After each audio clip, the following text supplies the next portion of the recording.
ಇವತ್ತು ನಮ್ಮ ತಾಲೂಕಿನಲ್ಲಿ ಅದರಲ್ಲೂ ಕೂಡ ಮೇಲಾಗಣಿ ಗ್ರಾಮದಲ್ಲಿ ಒಂದು ದುರಂತನೇ ನಡೆದಿದೆ. ಇದು ನಿಜವಾಗ್ಲೂ ಕೂಡ ಆಗಬಾರ್ದಾಗಿತ್ತು. ಯಾಕಂತ ಹೇಳಿದ್ರೆ ನಾವು ನೋಡ್ತಾ ಇದ್ದಂಗೆ ಊರಲ್ಲಿ ಭಾಳ ಆರೋಗ್ಯಕರವಾಗಿ ಓಡಾಡ್ಕೊಂಡು ಇದ್ದಂಥವರು ನಿನ್ನೆನೋ ಮೊನ್ನೆನೋ ಕೂಡ ನಾನು ನೋಡಿದೆ, ಇಲ್ಲಿ ನಡ್ಕೊಂಡು ಹೋಗ್ತಾ ಇದ್ದಿದ್ದು ಆರೋಗ್ಯವಂತರಾಗಿದ್ದರು.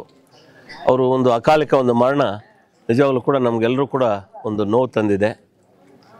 ಯಾಕಂತ ಹೇಳಿದ್ರೆ ಅವರು ಒಂದು ರಾಷ್ಟ್ರೀಯ ಪಕ್ಷದಲ್ಲಿ ಗುರುತಿಸ್ಕೊಂಡು ತಮ್ಮದೇ ಆದಂಥ ಒಂದು ರಾಜಕೀಯ ಒಂದು ಛಾಪನ್ನು ಮೂಡಿಸಿದ್ದಂಥವ್ರು, ರಾಜಕೀಯವಾಗಿ ತಮ್ಮ ಒಂದು ಬೆಳವಣಿಗೆಯನ್ನು ಕಂಡುಕೊಂಡಿದ್ದಂಥವ್ರು.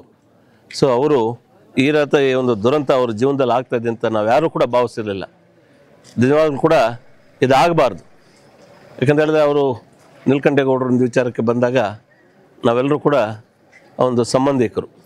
ನಮ್ಮ ಅಜ್ಜಿ ಅಂದರೆ ನಮ್ಮ ತಂದೆಯವರ ಅಮ್ಮ ತಾಯಿ ಅವ್ರ ಮನೆ ಹೆಣ್ಮಗಳು. ಸೊ ನಮ್ಮ ಮಾವನವರು ರಾಜಕೀಯವಾಗಿ ನಾವು ಬೇರೆ ಇದ್ದರೂ ಕೂಡ ರಾಜಕೀಯವಾಗಿ ಅವರೊಂದು ಪಕ್ಷದಲ್ಲಿ ಗುರುತಿಸ್ಕೊಂಡ್ರು, ನಾವೊಂದು ಪಕ್ಷದಲ್ಲಿ ಗುರುತಿಸ್ಕೊಂಡ್ರು ಕೂಡ ಸಂಬಂಧಗಳ ವಿಚಾರಕ್ಕೆ ಬಂದಾಗ ಒಂದು ಶುಭ ಕಾರ್ಯಗಳಲ್ಲೂ ಕೂಡ ಒಂದು ಪಾಲ್ಗೊಳ್ಳಿಕೆ ಇತ್ತು. ಮತ್ತು ರಾಜಕೀಯ ಬಂದಾಗ ಅವ್ರ ಪಕ್ಷ ಅವ್ರದ್ದಿತ್ತು, ನಮ್ಮ ಪಕ್ಷ ನಮ್ಮದಿತ್ತು. ಆ ನಿಟ್ಟಿನಲ್ಲಿ ಯೋಚನೆ ಮಾಡೋದಾದರೆ ನಿಜವಾಗ್ಲೂ ಕೂಡ ಅವರ ಒಂದು ಸಾವು ನಿಜವಾಗ್ಲೂ ಕೂಡ ಎಲ್ಲರಿಗೂ ಕೂಡ ನೋವನ್ನು ತಂದಿದೆ. ಏನು ಅವರ ಒಂದು ಕುಟುಂಬಸ್ಥರು ಇವತ್ತು ಏನು ನಿಜವಾಗ್ಲೂ ಕೂಡ ಅವರ ಒಂದು ನೋವನ್ನು ನೋಡಿ ನನಗೆ ತುಂಬ ಬೇಜಾರಾಯಿತು. ನಾನು ನ್ಯಾಯಾಲಯದ ಒಂದು ಕಲಾಪದಲ್ಲಿ ಇರಬೇಕಾದ್ರೆ ನನಗೆ ಮಾಹಿತಿ ಬಂತು.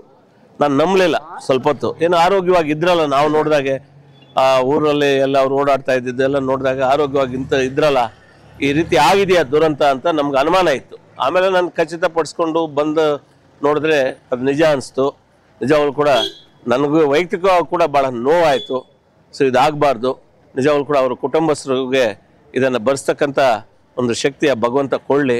ಅವರು ಎಲ್ಲೇ ಇದ್ರೂ ಕೂಡ ಅವ್ರ ಆತ್ಮಕ್ಕೆ ದೇವರು ಒಂದು ಶಾಂತಿಯನ್ನು ಕೊಳ್ಳಿ ಅಂತ ಹೇಳ್ತಾ, ನಿಜವಾಗ್ಲೂ ಕೂಡ ಇದು ನಮ್ಮೆಲ್ಲರೂ ಕೂಡ ನೋವು ತಂದಿದೆ ಅಂತ ಹೇಳಿ ಒಂದು ನೋವಿನ ಒಂದು ಸಂಗತಿ ಅಂತ ಈ ಸಂದರ್ಭದಲ್ಲಿ ಹೇಳಿ ನನ್ನ ಮಾತನ್ನು ಮುಗಿಸ್ತಾ ಇದ್ದೀನಿ.